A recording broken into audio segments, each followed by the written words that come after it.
Hey, it's me, Dan, and it's been a while, a couple of weeks since I've seen you. So it's good to see you again. Hope your Tuesday's going well if you're actually watching this on a Tuesday. Just looking at I feel like I'm going a little bit grayer. Just let me know. Send me a message if you think I'm getting a little bit too gray. And I'm not going to do anything about it, but I'm just yeah, looking a bit gray. Anyway, lots been happening. I was sick a few weeks ago, had the flu, influenza B. Sam's been away for a few days. I was away actually for a few days, 3 days as well. I was away for about a week with the flu and then holidays for 3 days. And Sam's been away a couple of days as well. But I think we're back on track now, all the way through to December. I think we got a few days off somewhere in there as well, but very, very busy. Hey, I put a question on the Facebook group. Now, if you're not part of the Facebook group, or if you have Facebook and you're not part of the Facebook group, you really should jump on in. Do a search for Beat Persistent Pain with Massage or Exercise and Massage. Beat Persistent Pain with Exercise and Massage. Do a search for that in Facebook. Ask to join the group. I might allow you. I might not. We'll see. Of course I will. And get in there because we discuss a few things, and I put up a few interesting things. But most of the stuff comes through the emails like this, but a few more interesting things in the group. But I did ask the question, what actually causes osteoarthritis of the knee? Had Carolyn give a few responses there, which were right on point. And had a few people direct message me as well about it. So I just want to quickly discuss a little bit more about what actually causes osteoarthritis of the knee. And let me just share my screen with you now. And there we go. So what we generally thought was wear and tear, cumulative force, and injury, like people have suggested in the Facebook group and those who sent me a private message.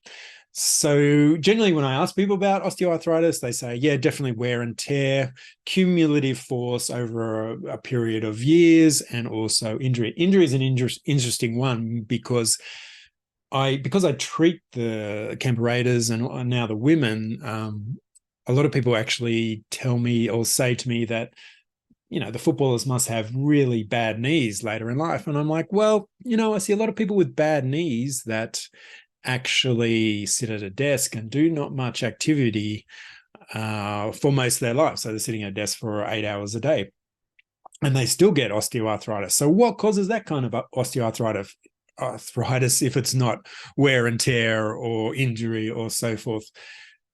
This is what we think now actually happens. I'll get rid of that. And so what we're learning is that metabolic syndrome, such as diabetes and other issues with your heart, lungs, and just general metabolic system, lipid abnormalities, so cholesterol issues perhaps, or fatty issues within your blood, obesity related inflammation, increased body weight, and then you've got wear and tear, injury, cumulative force, and also uric acid can be a cause of osteoarthritis of the knee. So what we're thinking now is you do have wear and tear of the knee.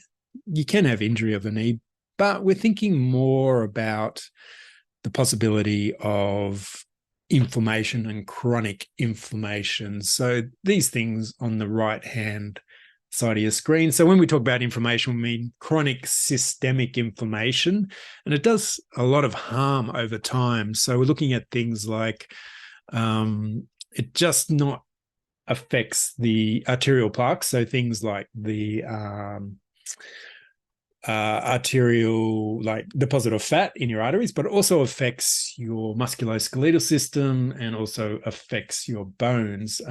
So it makes things like arthritis, tendonitis, and stress factors actually worse because you've already got that chronic inflammation in your body. So what can you actually do for chronic inflammation? So there's a few things you can do.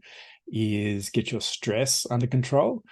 try to eat better, and do a little bit of exercise. Now, sounds pretty easy, but you've probably been trying for a long time.